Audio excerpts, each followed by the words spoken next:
Ternyata memang bukan Pegi pelakunya. Lihat bukti video ini. Salam Pancasila.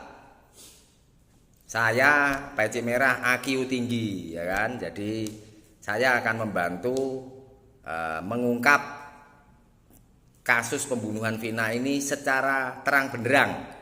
Ini akan saya beri gambaran ya. Kalian baca, simak, simpulkan, lalu komen. Jadi saya membagi ke 4 bagian. Ya, apa yang menjadi catatan saya, temuan-temuan saya. Yang pertama adalah fakta persidangan. Ya, ini untuk gambaran ya kalian semua supaya tahu seperti apa kejadiannya. Dan kemungkinan ini nanti akan bermanfaat untuk mengungkap 2 DPO yang dinyatakan tidak valid ya, alias dihapus. Menurut saya justru 3 DPO itu adalah sumir lah ya, jadi memang tidak jelas gitu. Yang kedua adalah adanya saksi baru ya, yang mengaku melihat kejadian dari awal sampai akhir. Bahkan dia bilang dia punya bukti foto, chat, dan macam-macam gitu ya. Yang ketiga, Pegi yang ditangkap ini bukan Pegi pelaku. Nanti saya jelaskan ya. Yang keempat adalah fakta bahwa ternyata sidang pembunuhan Vina itu dilakukan secara tertutup ya, dengan alasan ada pembahasan asusila ya. Kita melangkah ke yang pertama adalah saya bacakan fakta persidangan ya. 2 tersangka yang dihapus di Polda Jabar, Dani dan Andi ini menurut saya justru sebagai pelaku utama atau eksekutor sadis. Ya, itu ada di halaman 9 hasil putusan PN Cirebon. Ya. Jadi di dalam hasil putusan PN Cirebon ini dinyatakan bahwa Dani itu melakukan pemukulan rahang kanan Eki dengan kayu dan menusuk perut sebelah kiri Eki dengan samurai kecil sampai tewas.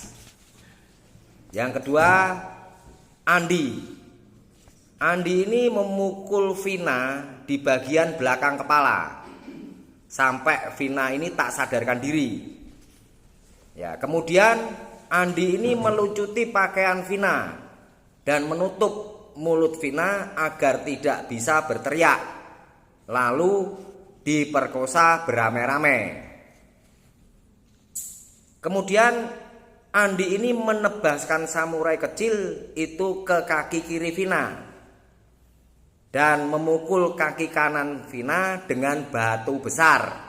Nah ya, ini nanti akan berhubungan dengan 2 DPO yang hilang. Nah, Dani ini siapa kemana, Andi ini siapa kemana.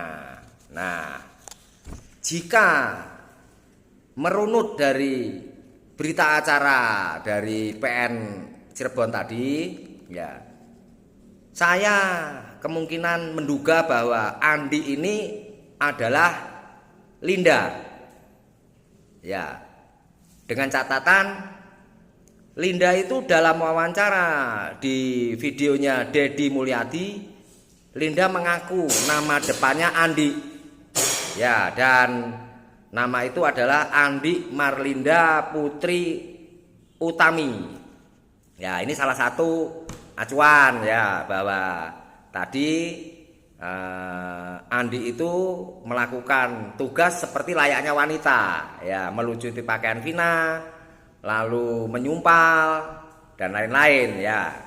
Lalu ada keterangan lagi bahwa di video Deddy Mulyadi itu Linda mengaku atau keceplosan namanya, nama depannya ada nama Andi Marlinda Putri Utami. Nah, lalu kemudian ini merujuk lagi ya ke siapakah Andi ini yang tadi saya sebutkan, kan mengerucut kepada Linda menurut saya gitu ya. Jadi Menurut keterangan Mel-Mel ya, Mel-Mel ini adalah saksi baru yang siap di sidang. Ya, Mel-Mel ini pria yang mengaku melihat dan mengetahui dari awal kejadian. Dia memiliki bukti rekaman suara, chat, dan foto-foto. Mel-Mel ini teman karibnya Eki. Sebelum kejadian, Eki telepon Mel-Mel katanya ada masalah dengan Egi. Ya, Egi ya, bukan Peggy Perong atau ini jangan disimpulkan dulu. Ya, mereka ketemuan berempat. Nih, perhatikan. Yang bertemu berempat itu adalah Eki, Vina, Mel-Mel, dan Linda. Mereka kemudian jalan-jalan naik 2 motor. Eki memboncengkan Vina, Mel-Mel memboncengkan Linda. Ya, jadi di sini sudah jelas keterangan Mel-Mel ini bertentangan dengan keterangan Linda ya.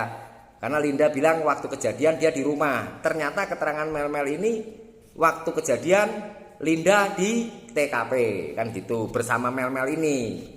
Ya. Nah, jadi ceritanya kemudian mereka terpisah karena Mel-Mel ini harus beli bensin dulu dan lain-lain gitu ya. Jadi mungkin ini jadi petunjuk bahwa Andi yang dihilangkan karena mungkin gak jelas atau mungkin larinya terlalu jauh. Saya mungkin memberi gambaran dari tadi yang saya bacakan, kok saya curiga Andi ini Linda ya gitu. Karena Linda ini keterangannya berbelit-belit dan mengaku seolah-olah kesurupan, bisa ngomong tentang Vina secara lengkap. Ya, ini patut dicurigai. Ya, jadi kemudian kita melangkah ke Peggy yang ditangkap ini bukan Peggy pelaku pembunuhan. Ya. Ini dikuatkan, bukti ini dikuatkan oleh keterangan Ibnu dan kawan-kawan kuli bangunan. Ya. Ibnu dan kawan-kawan kuli bangunan ini menyatakan bahwa Peggy di Bandung kerja bangun rumah dari mulai September sampai Desember selesainya 2016. Ya. Kemudian ada keterangan Saka Tatal ya.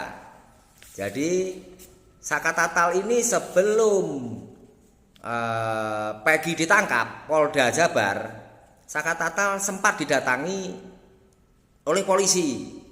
Jadi Saka Tatal ditanya, ditunjukkan 3 foto DPO. Ya, kamu kenal gak sama foto-foto ini? Dan gak ada satu orang pun yang dia kenal. Ya, bahkan foto Peggy yang saat ini ditangkap juga menurut Saka Tatal ini tidak ada dalam 3 foto yang diperlihatkan oleh polisi tadi. Ya, jadi sekarang yang ditangkap oleh Polda Jabar ini bisa jadi memang bukan pelaku pembunuhannya ya. Nah, jadi memang Peggy ini kemungkinan besar adalah salah tangkap ya kan, dan 2 DPO itu ada di TKP. Ya. Jadi tidak Polda Jabar tidak bisa menghapus begitu saja ya. Jadi dari apa yang saya bacakan tadi kamu dengarkan pelan-pelan ya kan, jadi supaya kalian juga bisa ikut komentar ya. Kalau memang menurut saya ini sebetulnya kasusnya mulai mengerucut ya. Jadi tadi DPO yang hilang sebetulnya tidak hilang ya kan, karena ada polisi yang menunjukkan kepada Saka Tatal 3 foto kan gitu ya.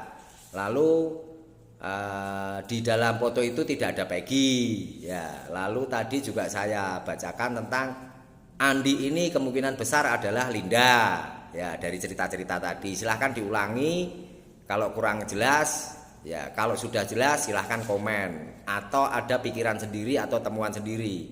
Mari kita kawal kasus ini supaya bisa selesai dengan unsur utama adalah keadilan bagi seluruh rakyat Indonesia. Merdeka!